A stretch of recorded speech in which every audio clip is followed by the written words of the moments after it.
جی ورزاداب راشد جاوید آپ کی خدمت میں حاضر ہے۔ ایک دفعہ دوبارہ جو سردیاں ہیں وہ کچھ عرصے کے لیے واپس لوٹ آئی ہیں، اور لاہور میں ٹھنڈا موسم ہے، خاص طور پہ شامیں بہت ٹھنڈی ہے، خوشگوار موسم بھی ہے، لیکن بہرحال ٹھنڈ ہے۔ باہر آ کے بھی ابھی تک صحیح طرح سے آئی نہیں ہے، بلکہ ابھی سردی کی ایک دوسری لہر جو ہے، جیسے کہتے ہیں جاتے جاتے ایک جو دوسری لہر آتی ہے وہ واپس آئی ہوئی ہے، اور لاہور میں موسم بڑا خوشگوار اور ٹھنڈا ہے۔ تو ویور، جیسا کہ آپ نے دیکھا کہ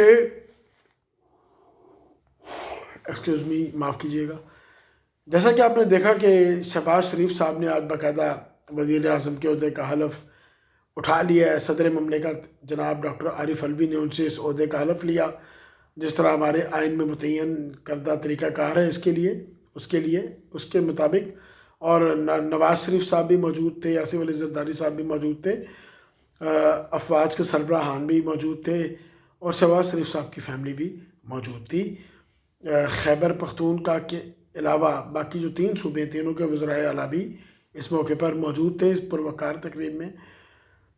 لیکن اس سے پہلے کہ مزید بات کریں، مجھے ایک چیز کا بڑا دکھ ہوا، بہت ہی مجھے دکھ ہوا ہے۔ دیکھیے، وجہ چاہے جو بھی ہو، میں ہمیشہ اس بات کا قائل ہوں کہ ایک رواداری ہونی چاہیے، ایک ٹالرنس ہونی چاہیے، اور کچھ بھی نہیں نا تو جیسے کہتے ہیں نا، اخلاقیات کا دامن ہاتھ سے نہیں چھوڑنا چاہیے، چاہے وہ ٹریری بینچز والے لوگ ہوں یا چاہے وہ اپوزیشن بینچز والے لوگ ہوں۔ تو بڑا آج اس چیز کو دیکھ کے رنج ہوا۔ صدر مملکت بھی خیر ان کا پاس لاسٹ 5 to 6 days ہے، پھر 8 یا 9 مارچ کو وہ بھی ایوان صدر کو خیر بات کیا جائیں گے۔ بہرحال 5 مہینے سے زیادہ ان کا اوور سٹے بھی ہو گیا، کیونکہ الیکشنز آگے چلے گئے۔ تو آج یہ دیکھ کے بڑا ہی دکھ ہوا کہ انہوں نے اور شہباز شریف صاحب نے ایک دوسرے کے ساتھ کوئی بات چیت نہیں کی، کوئی الیک سلیک نہیں کی، حتیٰ کہ ہینڈ شیک تک نہیں کیا۔ ایک بڑے انکمفرٹیبل سے انوائرمنٹ میں انہوں نے حلف اٹھایا۔ اور اسی طرح ٹی وی چینلز کی جو مختلف کہنے کہ فوٹیجز ہوتی ہیں، ان میں یہ بھی نظر آتا ہے کہ بعض جگہوں پہ پچھلے کچھ دنوں سے نواز شریف صاحب کے چہرے پہ ٹینشن نظر آ رہی ہے۔ کچھ اور وزراء جو ہیں ان کے چہروں پہ، یا مسلم لیگ نون کے لیڈرز کہہ لیجیے، ان کے چہروں پہ بھی ایک ٹینشن سی نظر آ رہی ہے، آج بھی نظر آئی۔ کل میں دیکھ رہا تھا کہ جیو ٹی وی کے ایک پروگرام میں رانا ثناء اللہ صاحب شہزاد اقبال سے بات کر رہے تھے، کل یا پرسوں رات کو۔ تو شہزاد اقبال صاحب نے ان سے پوچھا کہ جی حکومت تو آپ کو مل گئی ہے، مسلم لیگ نون کی گورنمنٹ آ گئی ہے، اب بتائیے کہ آپ کیا دیکھتے ہیں کہ کیا پاکستان مسائل کے دلدل سے باہر نکلے گا؟ تو رانا ثناء اللہ صاحب نے بڑا ہی عجیب و غریب جواب دے دیا۔ انہوں نے کہا جی کہ بات یہ ہے کہ اگر تو میاں نواز شریف صاحب پرائم منسٹر آتے تو 100% میں ایشورنس کے ساتھ، گارنٹی کے ساتھ آپ کو یہ بات کہتا کہ بالکل جی پاکستان جو ہے یہ مسائل سے باہر نکل آئے گا، بالکل پاکستان 1 یا 2 سال کے اندر دوبارہ اپنے قدموں پہ کھڑا ہو جائے گا، اکانومی دوبارہ سے ٹریک پہ آ جائے گی۔ لیکن انہوں نے کہا کہ اب کیونکہ نواز شریف صاحب پاور میں نہیں آئے بلکہ شہباز شریف صاحب آئے ہیں، تو اب بہت زیادہ رسک ہے، اور یہ 50-50 ہے۔ یا تو ہم مسائل کے دلدل میں، اللہ نہ کرے یہ میں کہہ رہا ہوں، مسائل کے دلدل میں ڈوبتے چلے جائیں گے، اور یا ہم بہت زیادہ محنت کر کے اس سے باہر نکلیں گے۔ تو واقعی یہ سب کچھ دیکھ کے بڑا ہی رنج ہو رہا ہے، یہ سب کچھ، یہ سارے مناظر دیکھ کے جو میں نے آپ سے بیان کیے ہیں، ایک تکلیف سی ہو رہی ہے۔ اگر ایسی بات تھی، اگر اتنے ہی حالات خراب تھے، تو کیا ضرورت تھی اس وقت وہ 16 مہینے کا اقتدار لینے کی؟ اس وقت 1.5 سال کے لیے اقتدار لینے کی پھر کیا ضرورت تھی؟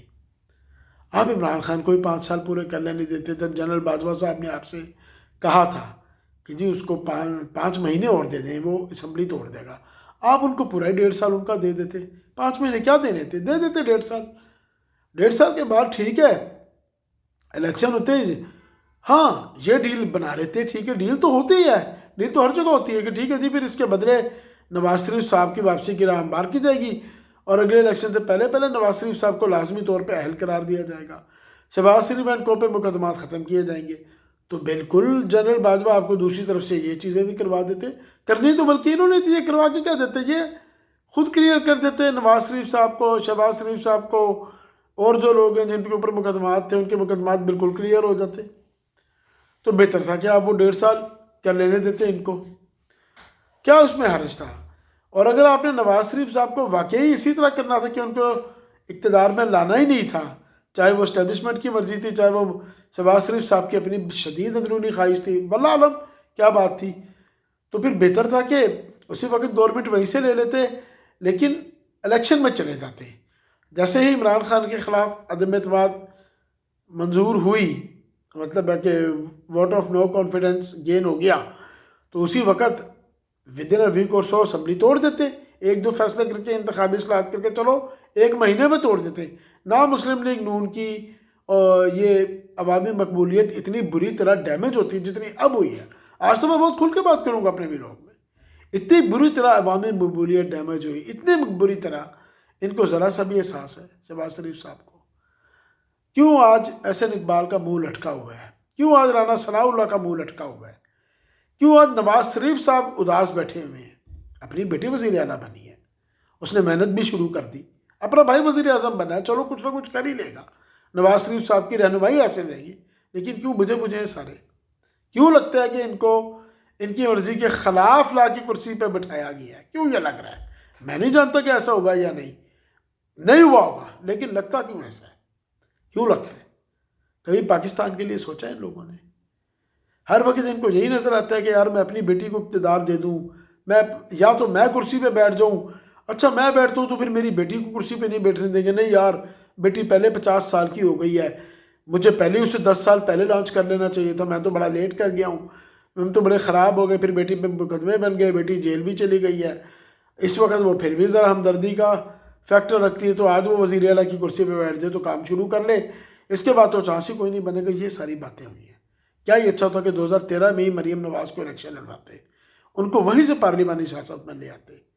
لیکن بات یہ ہے کہ کیا سارے عہدے آپ کے خاندان کے لیے؟ کیا سارے عہدے آپ کے خاندان کے لیے؟ کہ لوگوں کے منہ اسی لیے تو نہیں لٹک گئے؟ آج حالت یہ ہے کہ اوپنلی کہا جا رہا ہے، میں پھر کہتا ہوں کہ مجھے نہیں پتا، بلکہ میں یقین اس پہ کچھ حد تک نہیں کرتا کہ جی نواز شریف تو ہار گئے تھے، نواز شریف ان کا NA 130 سے بالکل ہار گئے تھے، یہ بات بہت اوپن کہی جا رہی ہے۔ یہ تو جی ان کی عزت بچانے کے لیے ان کو جتوایا گیا وہ الیکشن، اور اس کے بدلے سے انہیں کہا گیا کہ اب تم وزیر اعظم نہیں بنو گے، تمہاری عزت ہم نے بچا لی، فارم 47 پہ تمہیں MNA بنا دیا، وزیر اعظم تم نہیں بنو گے۔ کچھ تو ہوا ہے، کوئی تو گڑبڑ ہوئی ہے۔ آپ دیکھیں مسلم لیگ نون کو ان انتخابات میں کتنا نقصان پہنچا ہے۔ یہ انتخابات بلا شبہ PTI جیتی ہے، ہمیں ماننا چاہیے، ہمیں یہ بالکل ماننا چاہیے۔ ہاں اب ان کا وقت برا چل رہا ہے، جیسے 2018 میں مسلم لیگ نون کا برا وقت چل رہا تھا، ہروا دیا گیا جگہوں جگہوں سے، امیدواروں کو دھمکایا گیا، آخری وقت پہ ساؤتھ پنجاب سے دستبردار کرا لیا گیا امیدواروں کو، جیت کے نشان پہ لوگ بیچ میں آ کے کھڑے ہو گئے، سب یاد ہے ہمیں۔ آج وہی کچھ PTI کے ساتھ ہو رہا ہے۔ بہت بڑا لیسن ہے PTI والوں کے لیے، بہت بڑا لیسن ہے، بہت بڑا لیسن ہے پورے پاکستان کے لیے۔ لیکن عوام اب اس ڈرامے سے تنگ آ چکے ہیں، عوام تنگ آ چکے ہیں۔ آج آپ نے دیکھا ایوان صدر میں جس طرح یہ حلف ہوا ہے کہ صدر و وزیر اعظم نے آپس میں ہاتھ ہی نہیں ملایا، کیا دونوں کو تھوڑی سی بھی شرم آئی؟ تھوڑی سی بھی شرم آئی؟ اور یار تم دونوں پرانے بابے ہو، تم دونوں کو عرصے ہو گئے سیاست کرتے ہو، تم دونوں کو میں کہہ رہا ہوں، شہباز شریف تمہیں بھی، عارف الوی تمہیں بھی، کوئی انسان کے بچوں کی طرح برتاؤ کرو، مہذب لوگوں کی طرح برتاؤ کرو، آپس میں ہاتھ ملا لو، چلو ٹھیک ہے، نہیں آپ لوگوں کی آپس میں بنتی ہے، آپ لوگ مسکرا کے کچھ نہیں، آپ ان سے حلف اٹھوا رہے ہیں، آپ ان کو ہاتھ ملا لیں، اور وزیر اعظم صاحب آپ ہاتھ ملا لیں، آپ تو ہر ایک سے ملا لیتے ہیں ویسے ہی، آپ تو بدنام ہے PMLN میں بھی، کہ آپ تو جی ذرا سا بھی نواز شریف کی طرح اصولوں پہ یا اپنے موقف پہ قائم زیادہ دیر نہیں رہ سکتے۔ جو کچھ ہوا ہے یہ افسوسناک ہے۔ بہرحال مریم نواز نے کام شروع کر دیا زور و شور سے، میری دعا ہے کہ اللہ انہیں کامیابی دے، اللہ انہیں استقامت دے، اور ساتھ ہی ان کے لیے واحد مشورہ یہ ہے کہ پلیز آپ نکلیے، آپ لاہور سے باہر بھی جائیے، آپ ساؤتھ پنجاب کا رخ کیجئے، آپ اٹک سائڈ پہ بھی جائیے، آپ ذرا دیکھیے تو صحیح کہ لوگ جو ہیں وہ کس حالات میں رہ رہے ہیں، آپ دیکھیں تو صحیح کہ ملتان سے آگے کس طرح غربت شروع ہوتی ہے، مظفر گڑھ، لیا، یہ سارے جو علاقے ہیں، بہت سارے علاقے میں، بابل نگر، ہارون آباد، جائیے ذرا ان علاقوں کو دیکھیے، تو لوگوں کا دکھ کا احساس کیجئے، اور اس کے مطابق پھر اسٹریٹجی پلان کیجئے، اور کس بات کا انتظار ہے، کابینہ کا اعلان کریں 2-3 دن کے اندر، پراپرلی ملک کو چلائیں۔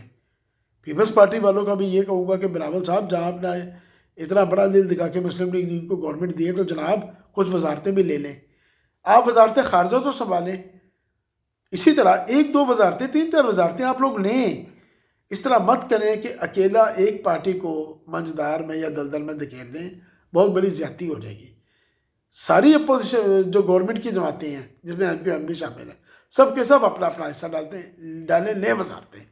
شہباز شریف صاحب سے بھی کہوں گا کہ پیپلز پارٹی نئی وزارتیں لیتی تو بھائی آپ ایم کیو ایم کو 3-4 وزارتیں دے دیں، مسلم لیگ کاف کو وزارتیں دیں، بھائی ان کو شامل کریں اپنے ساتھ، علیم خان کو شامل کریں اپنے ساتھ، جن لوگوں نے باپ کا ساتھ دے دیا ان کو اپنے ساتھ رکھیں، خود غرضی مت دکھائیں، بے پناہ عہدے اپنے گھر میں مت بانٹیں۔ پہلے بہت آپ کی جماعت بھگت چکے اس کو۔ تھینک یو بھائی۔